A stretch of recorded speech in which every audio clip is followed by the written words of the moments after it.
àlọ́ lóńgì ní ti gàjà o lẹ́gúnlé olóńgì ní ti gàjà o ojú mi ti tólé ojú mi ti tóko ṣẹ́rí nílé àgọ́dọ̀ ojú télé tv ṣó ní kẹ́ máa wò nílé ojú télé tv àwọn lèèyàn ṣáńkó àwọn lèèyàn gbogbo mi ó sì ṣàǹkàrí àgbáyé ojú télé tv má yìí kò tiẹ̀.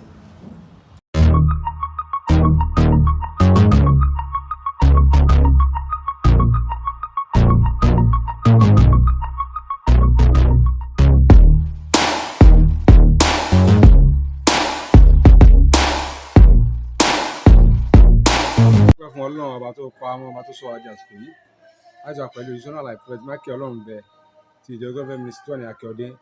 Ọ̀rọ̀ nípa àlá náà là ń bá bọ̀, ọ̀rọ̀ náà ni a ti máa tún tẹ̀síwájú lórí ẹ̀ torí àwọn èèyàn pè wá pé àwọn fẹ́ mọ àwọn ìtumọ̀ àlá wọ́n ti fẹ́rẹ́ sí àlá ránṣẹ́ sí wa. Wọ́n náà láti ń béèrè lọ́wọ́ wòlíì ká tó wọnú ìtẹ́wọ́ akẹ́wọ̀n.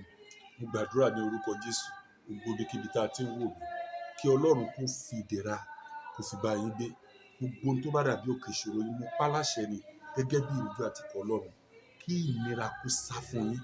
Mi ì fẹ́ kí ẹ rí ìnira mọ́ rárá, mo fẹ́ kí ògo yín kó buyọ̀ gbogbo agbára tó ní òun tẹ ògo yín rìn ọ̀run kó fi iná sun wọ́n kó ògo yín kó buyọ̀ Jésù Olúwa. Àmín orúkọ Jésù. Ọjọ́ àmọ́ báyìí wọlé tí ẹ bá lálà pé òun gbọ́n ọbẹ̀ òun gbọ́n mu. Ẹni tí wọ́n bá ń gbọ́n ọbẹ̀ mu ẹni tó ń fẹ́ kúrò nínú ìyà. Orin kan sọ pé ìyà kì í ṣomi ọbẹ̀ bàbá má jẹ ìjìyà láyé, ìyà kì í ṣomi ọbẹ̀. Tí wọ́n bá ń gbọ́n ọbẹ̀ mu lójú àlá dìmọ́ tó ń ṣe ata tútù tó bá jẹ́ pé ọbẹ̀ tí ọbẹ̀ yẹn bá tún wá ní ẹran onítọ̀hún tó bá yẹ pọ́kùnrin ni kò lè lo ijọ́ mẹ́sàn-án kó tó rí owó.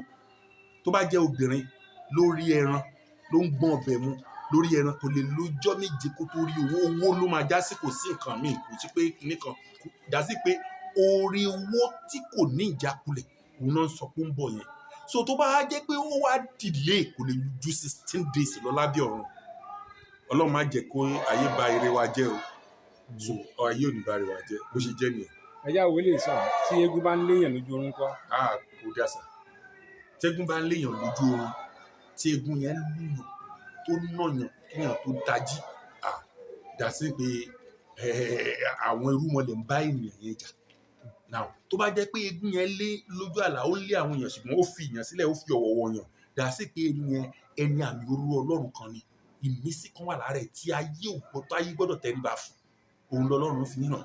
Ṣùgbọ́n tó bá jẹ́ pé eégún yẹn halẹ̀ mọ́ kò fọwọ́ kàn wọ́n tún sọ fún pé lásìkò yẹn ó máa rí ìṣẹ́gun lórí ọ̀rọ̀ kan. So bí ọ̀rọ̀ eégún àti ènìyàn ṣe rí nìyẹn. Eléyìí sà ní ìbá ń lálà pé wọ́n ń lọ nǹkan gbà lọ́wọ́ èèyàn. Wọ́n ń lọ nǹkan gbà lọ́wọ́ èèyàn. Kò dá sà, ìjákulẹ̀ ńlá ni onítọ̀hún ò lè ṣàṣeyọrí lásìkò yẹn. Bó fẹ́ ṣe marriage kò ní jọ, bó fẹ́ gba contract kan kò lè bọ́ sí. Tó bá ti ń bá fà dá sí pé wọn ò fún láyè ẹni tí wọn fẹ́ fún láyè àwọn èèyàn gan máa kórìíra ẹ̀. Gbogbo nǹkan tó ń lọ́mọ lọ́wọ́ yẹn ìkórìíra ló máa kó. Ibi tó bá jẹ́ kó ṣàṣeyọrí ibi tó yẹ kán pọ́n lé tó bá ṣe làálàá àbí kó ṣorí fáwọn èèyàn tó rò kó jẹ́ kán san fún òun pẹ̀lú rẹ̀ wọn ò ní fẹ́ ṣe fún ìyẹn ní jẹ́ pé wọ́n ń lọ́ nǹkan gbà wọ́n lọ́wọ́. Ṣùgbọ́n ṣe jẹ́ ní wàá là pé òun tẹ ẹ̀jẹ̀ mọ́lẹ̀ nǹkan. Téèyàn bá tẹ ẹ̀jẹ̀ mọ́lẹ̀ tó bá ti jẹ́ pé kò ń ṣe epo tí àwọn bá fi ẹsẹ̀ tẹ epo mọ́lẹ̀ tepo yẹn pọ̀ ìpọ́njú ló máa pa onítọ̀hún tó bá ṣọ́ra. Bẹ́ẹ̀ni ìpọ́njú burúkú ìpọ́njú ló máa pa onítọ̀hún yẹn. Ọ̀nà tó pọ̀ owó epo làwọn aráyé ń bá ní lá ẹnìkan kì í bá ní lọ́wọ́ ẹ̀jẹ̀. Ṣùgbọ́n tó bá yẹ pé èèyàn tẹ̀sẹ̀ bọ́ ẹ̀jẹ̀ má jẹ̀mú ló wọ̀ yẹn ọ̀là kan ni ń rí kan wà wọ́n máa fààyè gbà lásìkò yẹn. Irú èèyàn bẹ́ẹ̀ yẹn kan gbọ́dọ̀ kú nítorí ọ̀rọ̀ ẹ̀kọ́ ọdún kan tó pé lásìkò tó kẹsẹ̀ bọ ẹ̀jẹ̀ yẹn. So ó máa ṣe nǹkan kan tí àṣeyọrí kan tí wọ́n fẹ́ tán ti ń bá dùn ti pẹ́ wọ́n ti rìlíìsì ẹ̀ fún nǹkan mú tó ìtumọ̀ nìyẹn. Tí ìmọ̀ alálà bóyá ó lálà pé ibi tó ń ti gbérí bóyá òun gbélé kan òun máa padà bára òun bẹ́ẹ̀. Òní dá oyún ò dá sà. Dàsí pé ẹni yẹn ń lé nǹkan kan lọ́wọ́lọ́wọ́ lásìkò yẹn wọ́n á fún ní ìjákulẹ̀ epo máa padà sẹ́yìn ìwọ. Àwọn kan ń kórìíra ẹ̀ àwọn kan ń ṣe lára ẹ̀ àwọn kan ò fẹ́ jẹ́ kó tó wọn. Ó lè jẹ́ inú ilé tó ń gbé kó jẹ́ pé ilé tó ẹ̀kan rí nǹkan burúkú sí. Ó lè jẹ́ nínú àwọn ẹgbẹ́ ẹ̀ ó lè jẹ́ nínú àwọn ọmọ ìyá àwọn bàbá ẹ̀ wọ́n ń yá ògo ẹ̀ lò wọn ò fẹ́ kó tiẹ̀ ṣàṣeyọrí rárá nǹkan tó ń sọ fún nìyẹn. Lórúkọ Jésù a ó ṣàṣeyọrí. Ẹja tó wọlé tí òjò bá pààyàn tí yóò wá rí bisá sí. Kò ń ṣe ní tó dáa. Ẹja kọ́ mú yẹn tí tí èèyàn bá rí bisá sí tí èèyàn bá rí bisá sí kí ni ìtumọ̀ méjì. tí òjò bá pààyàn sá tí èèyàn bá rí bisá sí onítọ̀hún á rí ìpọ́njú á dẹ̀ rí wàhálà lásìkò yẹn wọ́n máa rí ìdààmú jù ìdààmú ní òjò lójú pọ́njú àgbàrá ló dáa ṣùgbọ́n ìdààmú òun ní òjò tójò bá ń pààyàn onítọ̀hún yẹn wà nù làálàá kókó àti jẹ́ máa ṣòro ṣùgbọ́n tó bá jẹ́ pé bójú ẹ ṣe pa tó ṣe pa ló wá sáré kàn rí bisá sí ó máa escape wàhálà kan àwọn ìdààmú kan tí o ti ń bá bọ̀ tipẹ́ ó ti ṣetán láti kú lábẹ́ ìdààmú yẹn nǹkan tó ń sọ fún mi Sokolo tí èèyàn bá Agbára fọwọ́ kó àgbọ̀n tàbí àgbọ̀n kí á mú tàgbọ̀n èèyàn bá fọwọ́ kó àgbọ̀n. tí èèyàn bá fi ọwọ́ kó àgbọ̀n onítọ̀hún yẹn ọ̀nà àrà lọ́lọ́run wá gbà ṣiṣẹ́ rẹ̀ láyé gbà ṣiṣẹ́ rẹ̀ láyé àrípasẹ̀ rẹ̀ lórókun àti lórí láti irú èèyàn bẹ́ẹ̀ bàbá omi tó wọnú àgbọn ojú mẹ́ta ló ní ojú kan kò ń gbà ojú méjì tó kù ó wà lábẹ́ bójú méjì ẹ̀ta ṣe wà yẹn kò sí ẹ̀dá kan tó máa fọwọ́ sọ pé ibi ìlú mi gbà rọ sí kò sí ẹnikẹ́ni tó bá fọwọ́ kó àgbọn iye àgbọn tó bá kó iye oore tó ń bọ̀ wájú ẹ̀ láàrin ọdún yẹn ni. táyà ẹ̀ka ló mú kọ́. ire ńlá kan bọ̀ lọ́wọ́ ẹ̀ lọ́nà àrà dẹ̀ ni kò ní jẹ́ nǹkan tó expect. ẹ bá rà pé. mo gbàdúrà ẹjọ má bínú mo gbàdúrà pẹ̀lẹ́ nìkan ní ìlú Kwara alájà lónítọ̀ nígbà tí Ọlọ́run náwó agbára kí lẹ mọ̀ tó ṣẹlẹ̀ ó nù lọ fi ọwọ́ ká àgbọn lókè òun dẹ̀ mú ìdí àgbọn ó ní òun kó àgbọn yẹn pé 7 mo ní tí ó bá tó ìjọ́ 7 kẹ́ ẹ tó lálàyé nínú ṣiṣẹ́ wòlíì mọ́ wà ní irọ́ ẹṣẹ́ wòlíì o òun lẹ́kẹ̀ẹ́ máa sọ bẹ́ẹ̀ yẹn ẹṣẹ́ wòlíì o nítorí ayé tóun ẹ̀rí iṣẹ́ wòlíì mo ní kẹ́ ẹ lè mọ ìtumọ̀ àlátẹ́lá kẹ́ ẹ lè mọ àdúrà tàgbà nítorí ẹ̀ tí ń bá ń gbàdúrà fún yàn àbí mò ń gbé ìgbésí àdúrà kan fún mi ní kó máa wò bóyá ó ń lálàá àwọn aláyẹn ló máa fún wa nítumọ̀ ìpè Ọlọ́run ti ń gbọ́ àdúrà wa ibi tó yẹ ká gbàdúrà sí aláyẹn ló máa tọ́ka ẹ jẹ́ kí n sọ fún yín kò péjọ́ mẹ́ta náà á pè náà bá fún ní ọ́fíìsì mi nítorí Kwara ló ń gbé ó ní àwọn kọ̀ọ̀kan tó ń ṣe àní ó dẹ̀ tún lọ́fíìsì ní Àbújá wọ́n ṣe fún lọ́fíìsì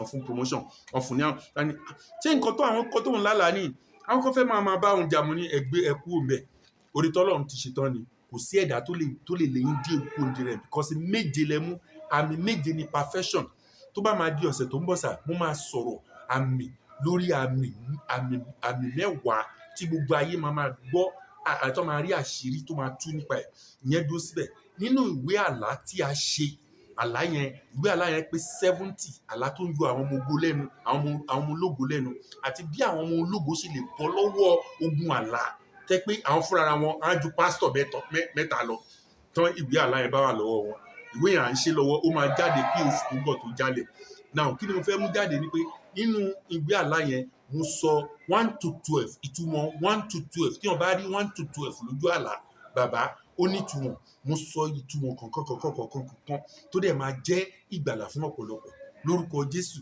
ọ̀run àmọ́túbọ̀ ṣàmọ́nà wa bó ṣe jẹ́ nìyí. ẹ ká fi lè ká díẹ̀ ńlẹ̀ kí wọ́n bá pé òun wọ aṣọ funfun.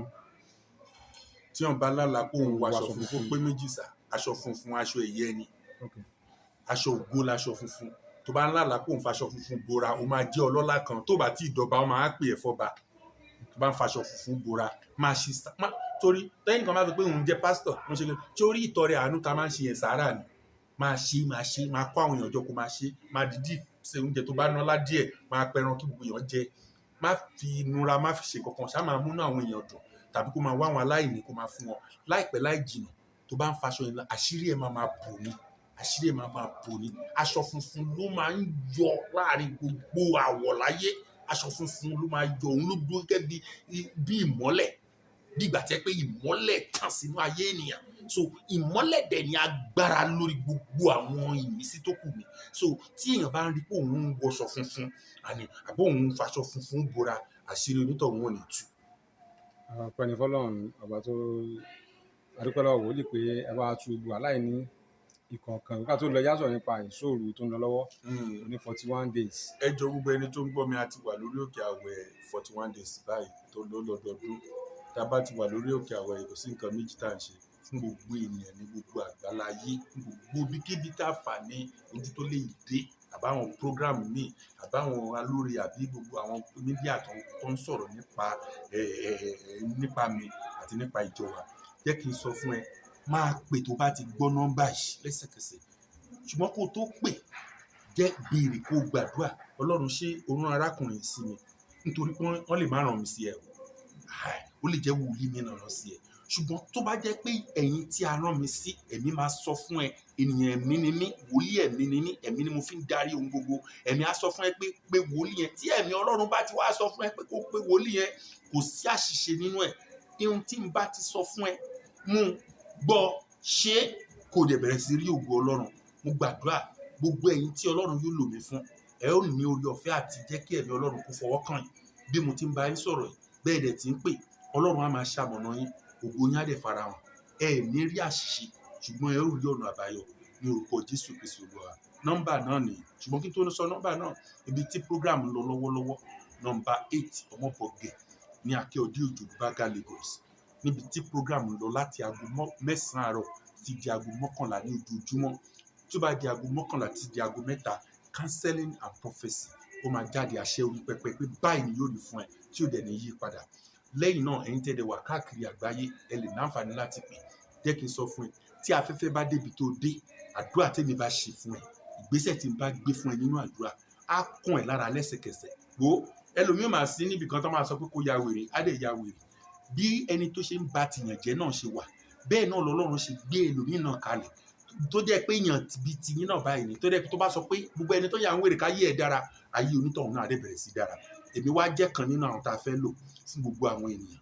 Tèmi bá ṣe wòlíì ẹ̀, ìwọ pè mí lórí nọ́mbà yìí 070 360 38757. Gbọ́ lẹ́ẹ̀kan sí 070 360 38757 tàbí WhatsApp nọ́mbà mi 091 356 42057. Gbọ́ WhatsApp nọ́mbà yẹn lẹ́ẹ̀kan sí 091 356 42057. Pè lẹ́sẹ̀kẹsẹ̀, èmi ni màá gbé, ìyanu á ṣẹlẹ̀. Àmín àtúnlọ́nà ìfẹ́ ni àdúrà wo wá gbà. Ẹ jẹ́ pé nọ́mbà yẹn kí ìwọ náà lè rí ilé ayé ẹgbẹ́, nítorí ọdún tí ń lọ sópin báyìí. Ẹ jẹ́ kí oore ìparí ọdún kó túbọ̀ náà lọ́wọ́ pé wòlíì wàá rí pé èrè ni Olúwa. Ó dàbọ̀. Hey, thanks for watching this video. Subscribe on our YouTube channel. Subscription is free. You can call us on 0080597807 for your event coverage. Thanks.